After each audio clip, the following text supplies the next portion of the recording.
Welcome to the Paranormal Stakeout radio TV show with Larry Lawson. As a former career law enforcement officer and law enforcement educator, Larry focuses on the use of tried and true law enforcement investigative techniques in conducting paranormal investigations. Despite his experience and training, Larry also keeps an open mind to discussions on topics that deal with evidence that are not quite as physical in nature. Paranormal Stakeout guests are professionals in the field of the paranormal and parapsychology, conducting the investigations and research needed to further the cause of paranormal study. Larry advocates an agenda of standardization of structure and training in the field of paranormal investigation and research for the purpose of one day being able to produce the evidence needed to convince a jury of the existence of the paranormal. Whether it is ghosts, UFOs, unsolved mysteries, hauntings or cryptids, no topic is beyond the investigative reach of Larry Lawson and the Paranormal Stakeout radio TV show team. Now, here is the host of the Paranormal Stakeout radio TV show, Larry Lawson.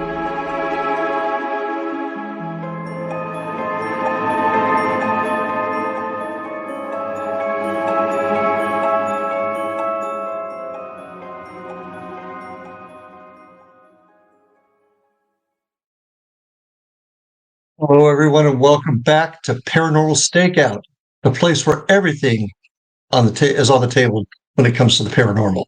I'm Larry Lawson, your host, and I'm sure glad to be back with you tonight. Want to take a quick second to just let's keep our world in prayer tonight. There's a lot going on, and we're going to be talking about some interesting things tonight. But let's keep focused on what the reality is out there in the world, and say a prayer for all of those in need.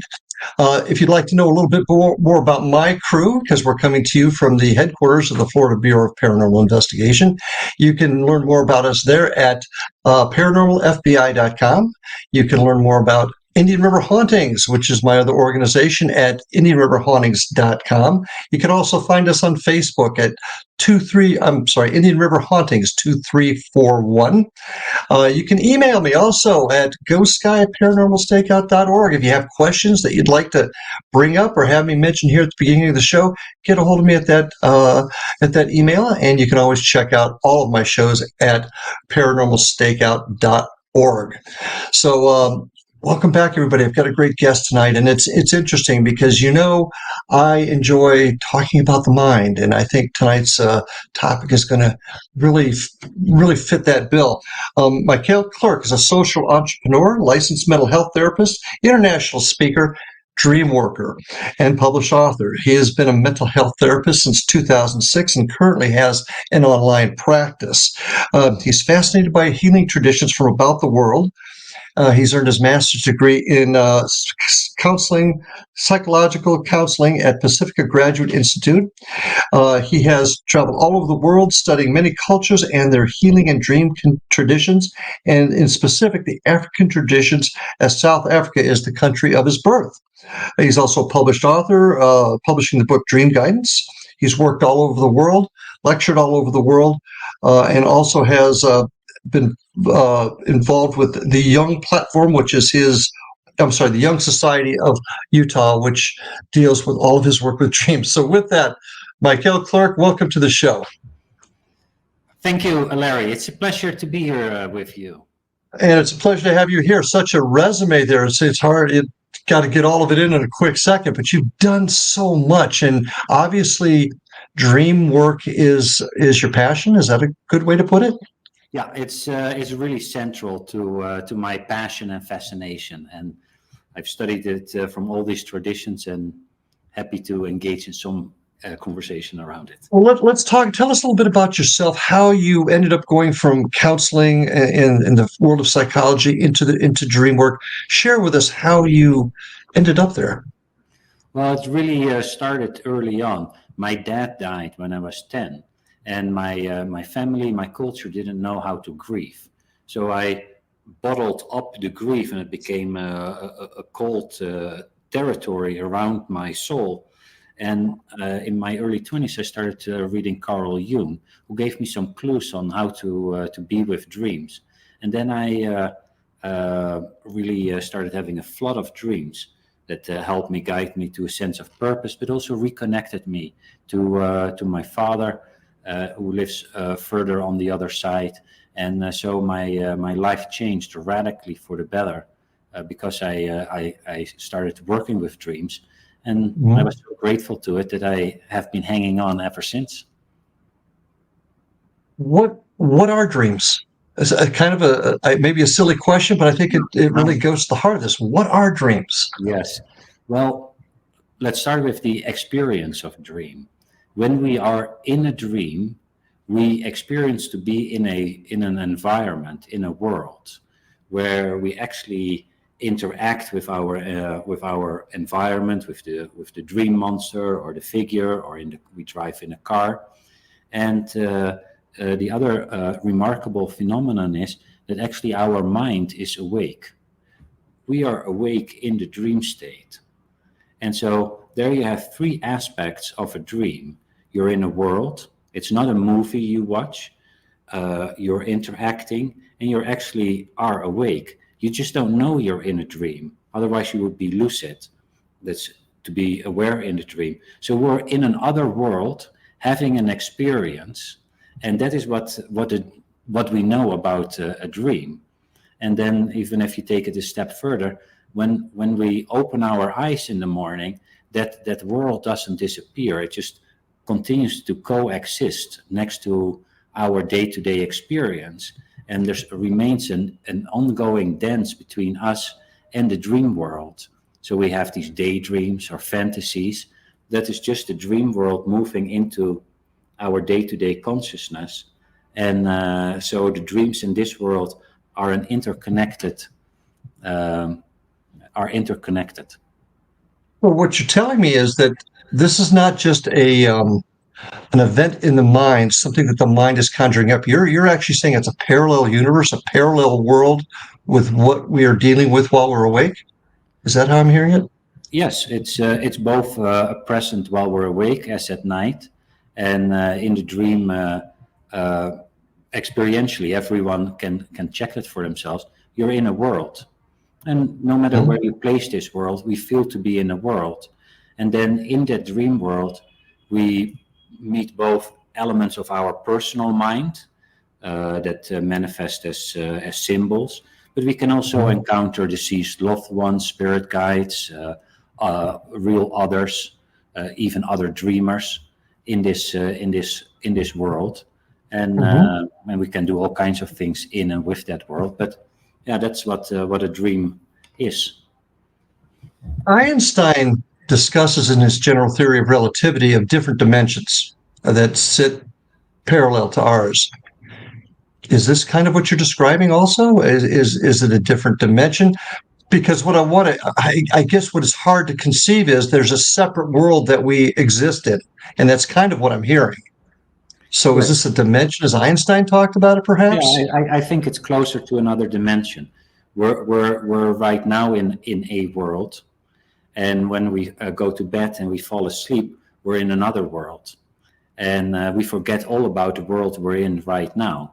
We're in that other world, having an experience, don't know that we lay in our bed in the town we've always lived or long time lived, and then we wake up and we're here again.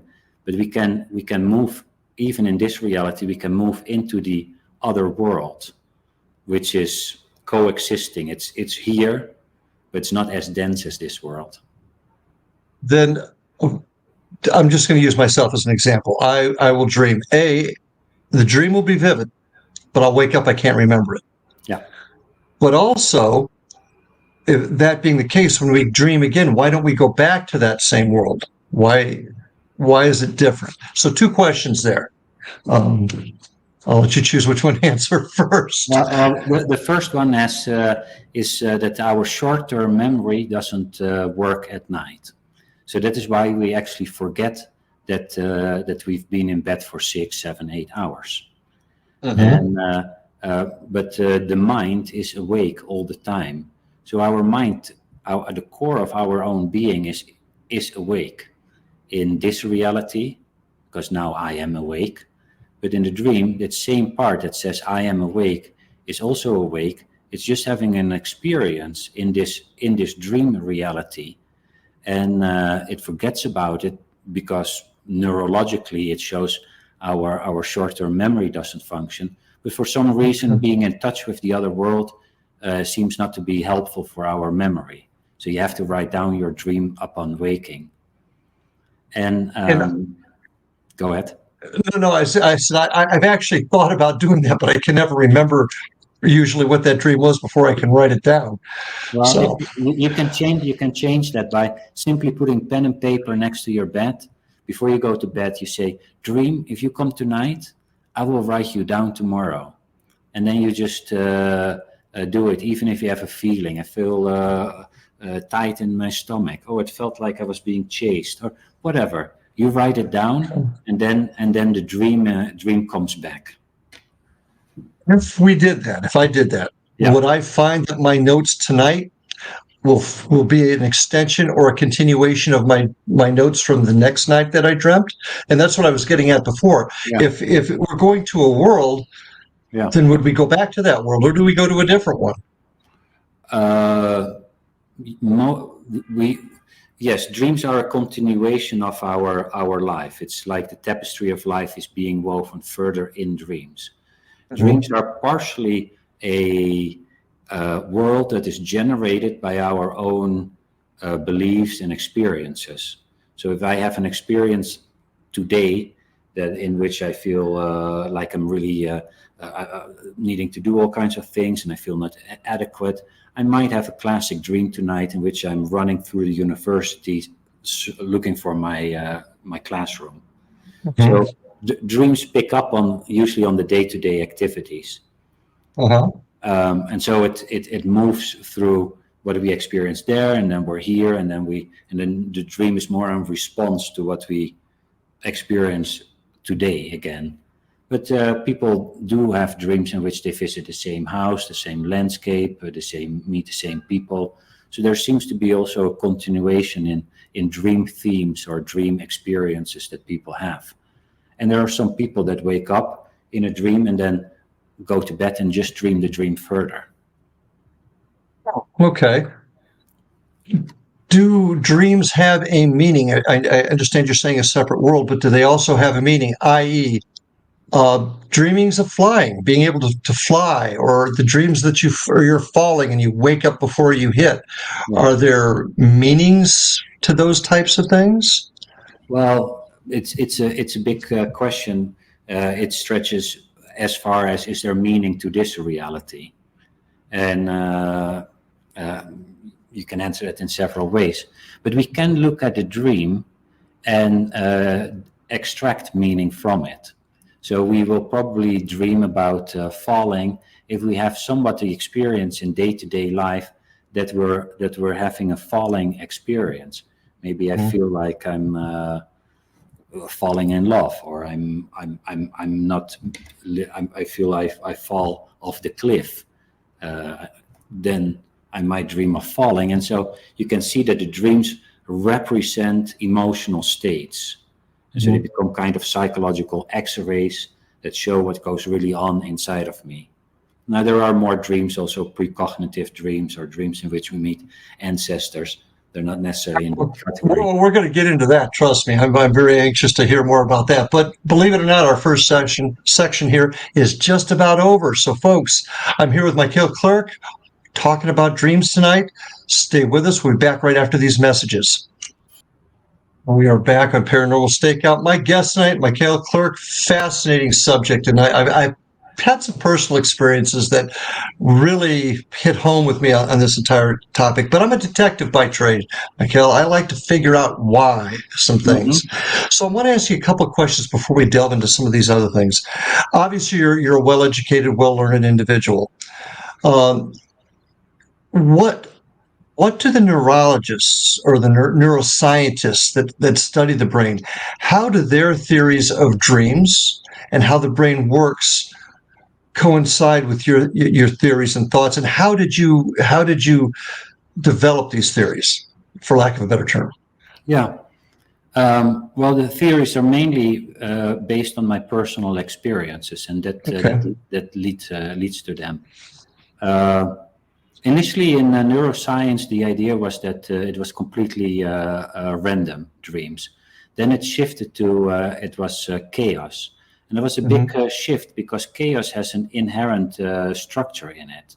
It's not random nor meaningless. So the notion is that there's some meaning formation happening in dreams. Other elements that neuroscience says is that dreams are partly used by the brain for memory formation. So you start, and that has been tested as well. If you study for a test, it's better to sleep on it because your brain starts creating a stronger memory, and you will do better on the test the next day than if you cram till the last second. It has to do with emotional digestion of experiences. So there it is helpful. And what neuroscience also has seen is that when people don't dream or don't sleep, they become psychotic. And so sleep and dreams appears to be fundamental for a person's health. And then, of course, my notions of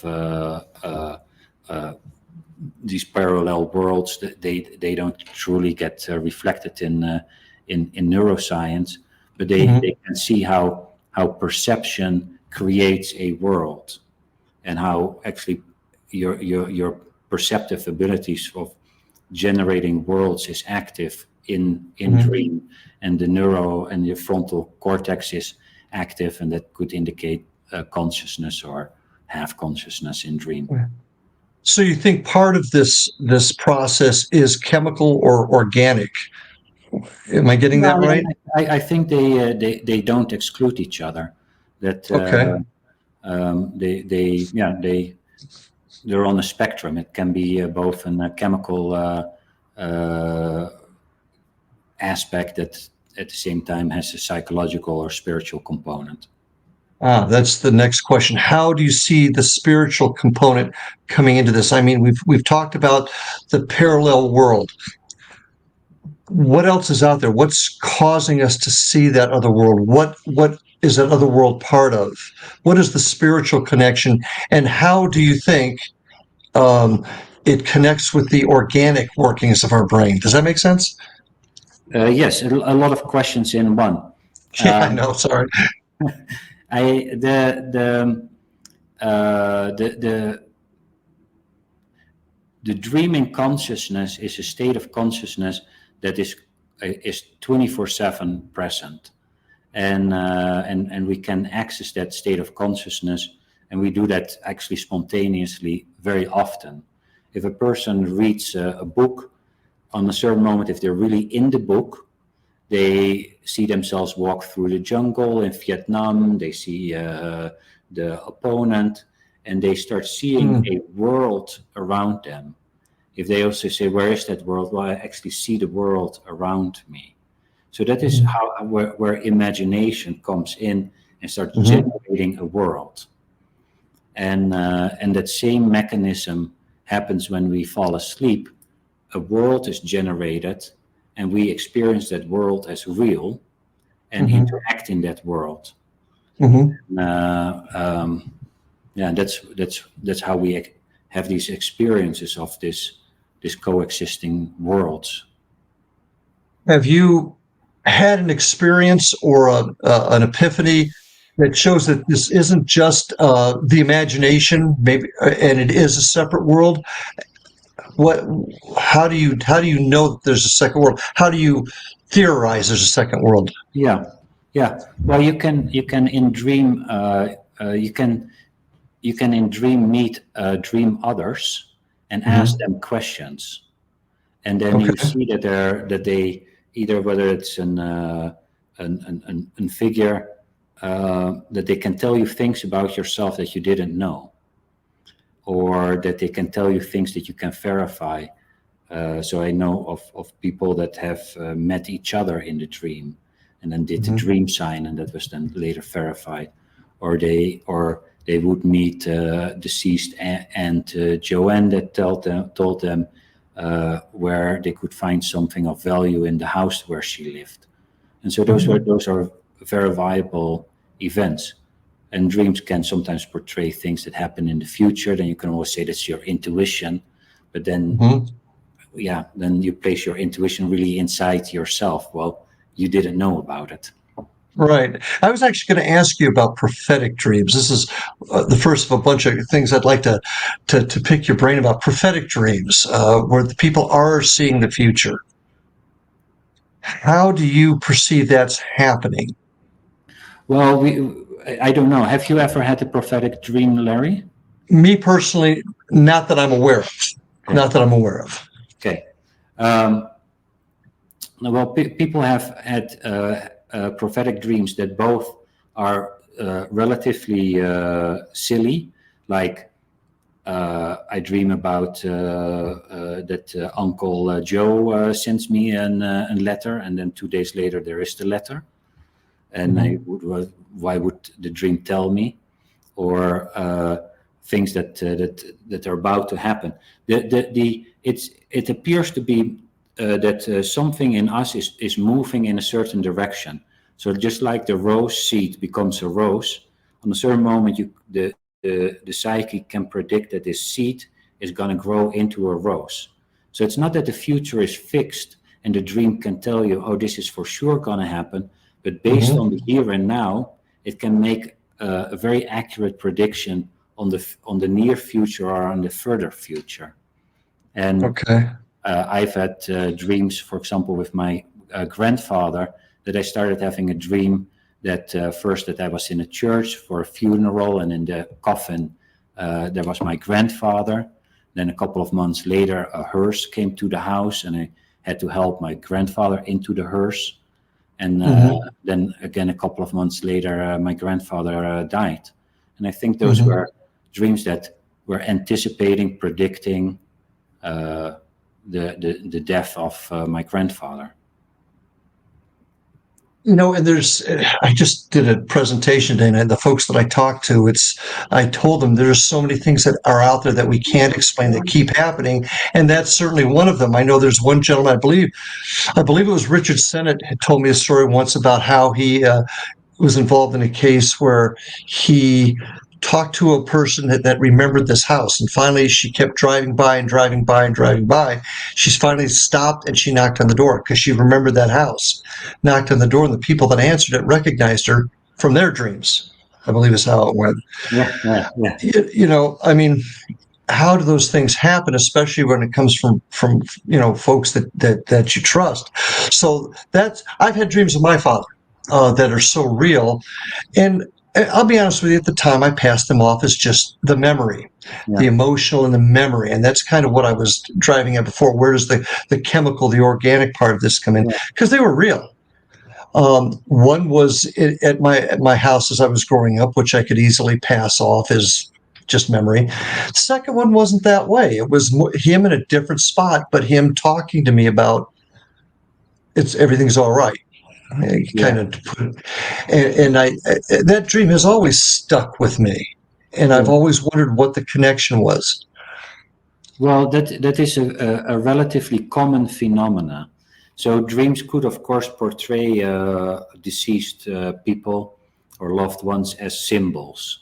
So I would ask, what do you associate to your father? Oh, he was this disciplined man that could speak up. And then maybe that quality shows up.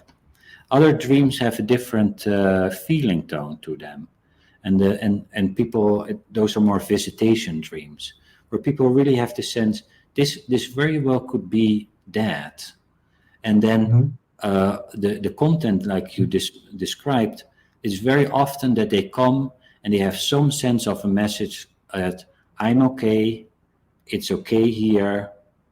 I love you. I care about you. Please live your life on Earth. And that's a relatively common experience for people to have. And of course it begs the question: is this really a visitation or not? And it's hard to say scientifically. And once in a while, and one of these ancestors says something that can be verified, like, please tell your sister so and so, and or your sister is has a disease, or your sister is pregnant, or the key to so and so is there in the house. Exactly. It's almost as if a medium is sending you a message from the other side. So let's talk about that for a second. Yeah. How do dreams connect if there's another side? If there's a spirit world where our loved ones have gone to after their death, how does that all connect with the dreams? It seems that the land of the dead is a other manifestation of another world, and that these worlds are not really as separate. So the land of the dead and the dream world and this world are maybe all coexisting at a continuum, maybe like vibration, and that the land of the death is a higher vibration, the land of dreams, and this is just very dense. And so in certain ways, we can move up and down, and they can move up and down. That's an explanation of why this could happen. And we're getting close to our next break again, but when we come back, and I want you to kind of chew on this one a little bit, I want to talk about the possibility of a collective consciousness and how all this might come together to form the dreams or form these dimensions. I'd like to hear your thoughts on that in just a few minutes, because fascinating subject that I just don't think we have all the answers to yet. So stay with us, folks. We're about ready to take our next break. When we get back, we're going to talk about the collective consciousness and its association with dreams. So stay with us. We'll be back after these messages. And we're back on Paranormal Stakeout with my guest tonight, MACHIEL KLERK. Looking for Mike. MACHIEL, is he still with us? I do not see him. MACHIEL, are you with us? Well, maybe the dream world took him away again. Hopefully we'll work to get him back in just a couple of seconds. Oh, there he is right there. Okay, had me worried. I thought maybe you went into the dream world or something. Staying with you, Larry. Okay, we're back, and we were talking about the collective conscious. This is a topic I've talked to many folks on the show about, as to, how when spirits leave here, where they go, do they recycle? And a common theme has been there's just one giant, for lack of a better term, the way I visualize it, is a ball out there, which is where everything is. Your thoughts, your feelings on that, and if you do agree with that, or you do look at things that way, how does the dream world connect there? Good question. Or yeah, it's you could say that there's just one, that everything is just of one substance, and then in this substance there are different modifications of that substance, and then everything is in itself interconnected, and there's no separation. And so then the dream world and the land of the dead and near-death experiences are all happening within this one, I call it substance for lack of a better word. Okay. And they're all happening in that one substance, and we can experience all these things, and our perceptions and thoughts and emotions, they localize in time and space our unique experience within, but it's in itself we have just an experience that generates time, but even that substance doesn't truly take place in time. Right. Well, if these questions were easy, somebody would have come up with the answers a long time ago. So Yeah. you talk. I know you talk a little bit about spirit guides. Yeah. How do spirit guides assist? How do they get to us through do they use our dreams to contact us? How do spirit guides help us? And how do they connect? They seem to live in the world of dream. I was once in a dream, and I became lucid. I realized that I was in a dream, and then I thought, oh, let me yell out, is there anyone with a message for me? And then I see my youth hero, Johan Cruyff, a soccer player, fly to me, and he comes to me and says, come, I'm going to show you something. So we fly together, and then in the distance below, there's a crossing. And he says, now I'm going to teach you how to cross a crossing. And I in the dream, I think, oh, that sounds a bit boring. I had expected something more interesting. But he says, you just have to go, you go, and when you get anxious, you stop. But you don't go back. And then when you're not anxious anymore, you go further. And as long till you get to the other side. I wrote down the dream, couldn't immediately make something from it. And then later that day, I realized I'm at a cross point in my life. I wanted to jump from the clinic I worked to the private practice. But it was a financial risk, and will people come, and will they appreciate what I do? So I was hesitant.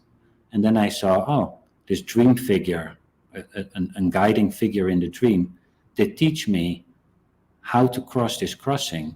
Go, just don't go back. Don't cave into your fear and jump back to the clinic. Stay where you are, be okay with being anxious, and then go on. And so I did that. And when I was anxious, like, will people call, etc., I would remember that, and I made it to the other side. Interesting. People are so profoundly affected by their dreams at times. How do we seek this guidance and get this guidance through our dreams? Are there steps? Yeah. Is there a method, a process? Yeah, there's several ways people can do this. It really starts with writing down the dreams, because spontaneously dreams come to people with help and guidance. Paul McCartney got the song Yesterday in a Dream. Stephen King writes parts of his book based on his dreams. The largest oil field in Kuwait has been discovered because someone had a dream on where to drill. So dreams proactively help people with any aspect that's relevant to their life. And so that is one. It happens spontaneously, and you have to write it down. Because when we write it down, we also signal back to the dream, I'm interested. If you come, I will write you down. And then step 2 is, once you do that, you can start talking to the dream. You can say, well, dream, I listened to Larry and MACHIEL today. It was a bit weird, but I'm willing to test this hypothesis. And then you say, dream, what is one way for me to love myself more deeply? Or what's one type of food that is good for me to eat? Or ask something that is really emotionally important to you. You could even be with a case. You're as a detective. What should I know about this case? And if it's really emotionally important to you, it will the dream will very often help you a step further. They even did some research at Harvard University around this. And they saw that 2/3 of the people that did this got a dream that was helpful, and 1/3 didn't. And then they looked at what might cause the difference, and they saw that the people that asked a question of medical nature or emotional relevance, they got a helpful dream. So that's one way that people can nurture this, and even can test this tonight. You don't have to believe in it. Just be open, ask a question that's relevant, and see what happens. It almost sounds like you're praying. Yeah. What you described would almost be like, Lord, give me some guidance in this area. Yeah. Yeah, very, very much. The old notion of knock and you shall be opened, and the Father gives good gifts to those that ask. And it's in the same line, and with the notification that the dream is not a wish-fulfilling genie. If I ask, what did my neighbor have for dinner? How can I get a Ferrari? It's not likely that the dream will respond to that. But if I ask a question that's relevant to my life, what's going on with me? Why am I so upset with my partner? How can I grow my business and serve other people? Just like in a good prayer, It's better to pray for goodness. for goodness. And not selfish things. Okay. Do you interpret dreams also? Is that part of what you? Yeah. What does, and I mean, we've all kind of going to take this a little bit lighter now. We've all had some crazy dreams. Flying. Yes. Is there a meaning to that? It depends also a little bit on how people fly. Are they flying like Superman through the air? Are they in a plane? That makes a difference. But you would also often ask, what is the experience? Oh, I was flying and I felt so free.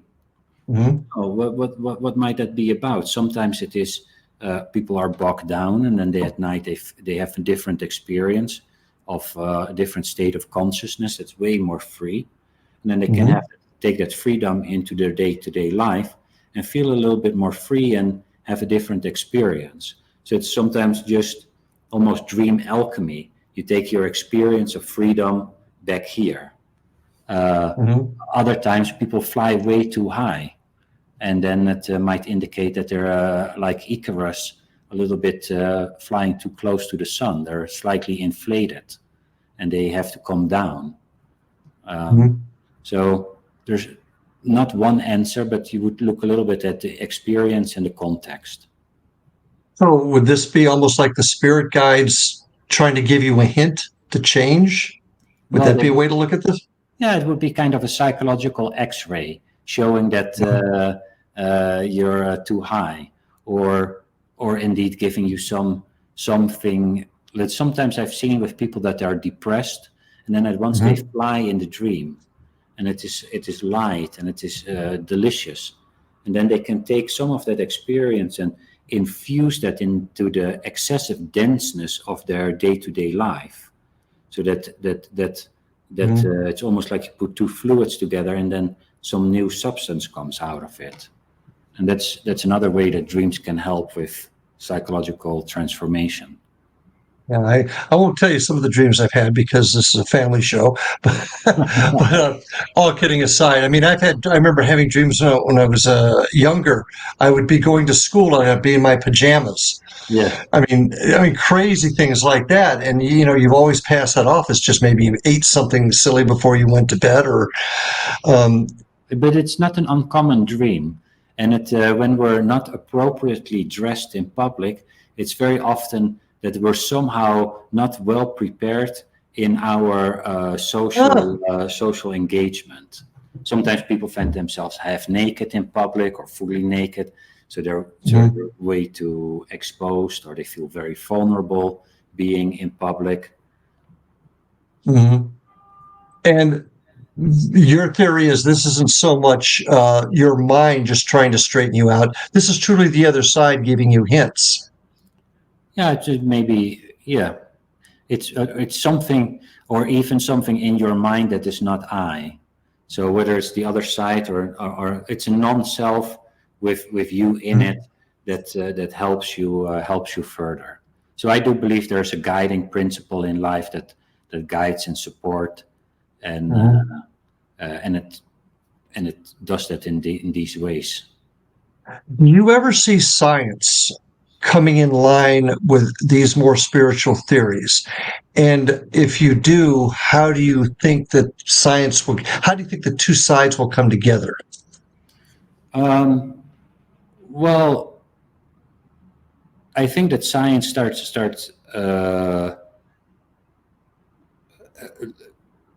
there's a lot of science that starts getting close to lucid dreaming. Lucid dreaming is scientifically verified, and there it helps see how is perception generated.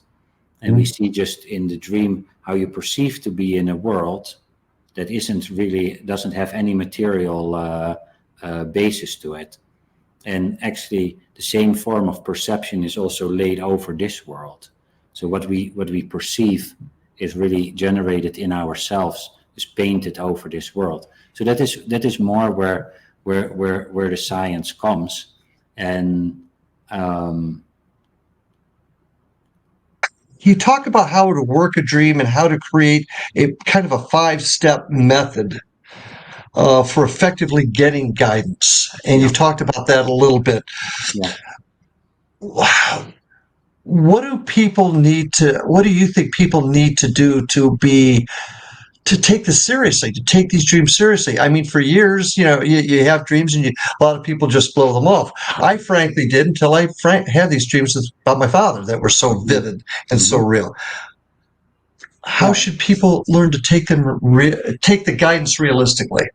Well, I think what you point out is until we have our own experience of that this is helpful, it remains a nice story, and you can take it or leave it. But once you see that that dreams are really practical and supportive and can help you in relationships, find a partner. I've started a company based on a dream. Then and you notice that then things change. So people that are somewhat skeptical, or anyone could start tonight and just do that 5-step process. And one is take a question, ask a question that is emotionally relevant to you. So just ask yourself what wants to be asked. And it's like, oh, am I in the right relationship? Ooh, that's a scary question. Or how can I grow my business and serve others? Or what's one thing I can do to love myself? Ask something, write it down, create a little ritual, prayer, light a candle, make a drawing, go to bed, meditate on it. So step 4, sleep. And then in the morning, write down the dream, even if you think it has nothing to do with your question, and then work it a little. Half of the dreams are pretty clear. The other half, you initially say, has nothing to do with my dream. Then come back later the day or read it to your partner, and your partner might say something, and then you think, oh my gosh, yeah, now it makes sense. And once you see, oh, this makes sense, and I didn't know this, and this is really helpful, then people connect to a sense of guidance in their dream. And then they have a tool they can apply whenever they feel stuck or they want to have some guidance. And that can be helpful. But yeah, own experience. That makes sense. And unfortunately for me, I try to connect everything, Michael, with some sort of tangible result that I could put my fingers on. It's the cop in me. I collect evidence. So sometimes it's hard for me to grasp that. I'm going to tell you something that I really haven't told anybody, but over the last several years, I have gone to bed at night and purposely have talked about, I want to have an experience or dream about this an issue, an item, whether it be wanting my dad to come back or some other event. I won't go into a whole lot of details there, but I've actually asked or gone to sleep with the thought of, I want to go there. Yeah. Nothing's ever occurred. Nothing that's never been successful. So the first part is in place. You ask a question about something that's relevant. And what this is a technique that's been done throughout the world in all kinds of cultures. And the common thread is that people engage in some form of a ritual. Now, a ritual is just another word for put in some time, focus, attention, work it, so that something in you or the other side knows, oh, Larry is serious about it. So you write down your question and make the question simple, one question at a time. Please dream, show me something I need to know about this situation. And then maybe you make a little drawing and you light a candle and you do a prayer or you do a meditation. And that together, that generates very often in a dream. And if it doesn't come on night 1, you just do it again or a third night. And then write it down and work it. And that is actually the helpful, that is what across the world seems to help people get a dream that's helpful. Going back to science for just a quick second, do you think that science will ever be able to come up with an answer as to why this occurs? Do you think there'll ever be a tangible scientific explanation as to how this occurs? Which which parts of this? The dream occurs, or why? Dream. Why the dream and what the dreams are telling us? Will we ever be able to put the two pieces of the puzzle together, do you think? No, because at the fundamental level, it comes to a deep worldview, and science. I don't think that science ever will be able to say God exists, or another and life after life exists, because there will always be some explanation for any phenomenon. So that is why science also will not be able to truly say, why do we dream? What is the purpose of dreaming? They can say memory formation, and you need it for your brain to refresh itself, but not beyond that. I think that comes more from our own experience. Gotcha. Well, getting on to light, you're an author. You've written a book. It is Dream Guidance: Connecting to the Soul Through Dream Incubation. Yep. Tell us a little bit about the book. Well, in the book, I really describe this old technique of dream incubation, which is another word for asking the dream for guidance for any issue in your life: vocation, relationship, health, creativity, or just fun. And I describe this 5-step process of how you really can do it, and make it very practical with examples. And that is, in a nutshell, what the book is about. And it provides people with a skill, a tool, and a perspective to do this for themselves, whether they do it once a week, once a year, when they're stuck. And that's Dream Guidance. Now, you've traveled all over the world. You've obviously studied many cultures, specifically African cultures involving dreams. Yeah. Is the book a culmination of the studies of the work you've done with these other cultures? Yeah, I deeply draw from my experience in these other cultures, and I was born in South Africa, and that's why I went back to South Africa and worked with the local healers, and also their view of dreaming is very similar to my innate experience, and so it was easy to merge those my experience and their experience, and improve on my insights that way. Well, I find your theories and your thoughts extremely fascinating. Your work with counseling, I'm sure, has been a huge help with this and helping others deal with their issues. How can people get a hold of you? The easiest is that my name, MACHIEL KLERK. I think people can see it in the screen. MACHIELKLERK.com. Then you go to my website, and you can see that I'm a psychotherapist. And if you're interested that way, or go to the Jung platform, JUNG platform. And there are many courses on Jungian psychology, but especially dreams, and in all kinds of dream work, from African to Tibetan to Western dream work, as ways of finding meaning and purpose in one's life. Excellent. And if you'd like to know more about MACHIEL, you can get him at www.machielklerk.com and jungplatform.com are two ways to get a hold of him. Check his book out. I do want to make a comment here to remind everybody to check out my websites at paranormalfbi.com and indianriverhauntings.com to find out what we're up to. Check us out also on YouTube at Indian River Hauntings 2341. Check out the website here at the X Zone at paranormalstakeout.org.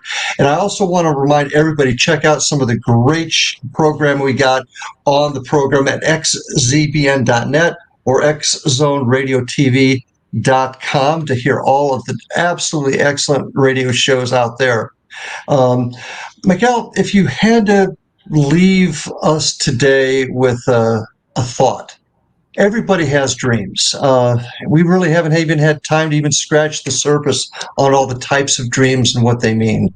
But if you had to take a moment to share with my audience how they should handle their dreams, what should they do with their dreams, what could their dreams accomplish for them? What would you tell our folks? Well, dreams really have as the aim the realization of our own being. Just like the rose seed becomes a rose, the human is filled with qualities, talents, and wounds that manifest themselves in life.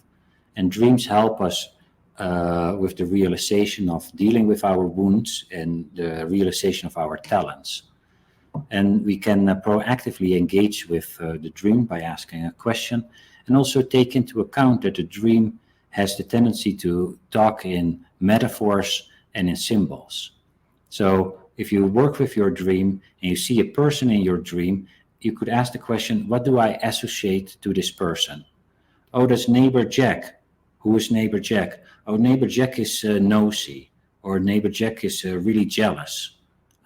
Jealousy takes on the form and shape of neighbor Jack and comes into my dream. What is jealousy doing here? So you have a symbolic approach towards the dream figures. And for objects, people can ask the question, what is the function of? What is the function of car? Oh, the car brings me from A to B, moves me through life. Oh, I'm moving through life, and I can't slam, and when I push on the brakes, nothing happens. I can't stop. Oh, do I get this? Do I know this feeling, moving through life, and I feel I cannot stop? And then see where in life do you recognize this, and then you become more familiar. So that is one really simple way of also working with one's dreams, and then you'll see that they represent where you are in the territory of life, and start giving you also clues on how to move further in the most optimal way. Excellent answer. And once again, I think dreams are one of those things that can open doors for us to not only see the other side, but maybe even make ourselves better. With that, Michael, I really appreciate you joining us tonight. It's been a fascinating conversation. And once again, folks, you can get a hold of him at MACHIEL or youngplatform.com. And appreciate you being with us tonight. Once again, as I always say, keep your family close, hug the kids, take good care of yourselves. Until we meet again, see you on the other side. Have a great night, folks.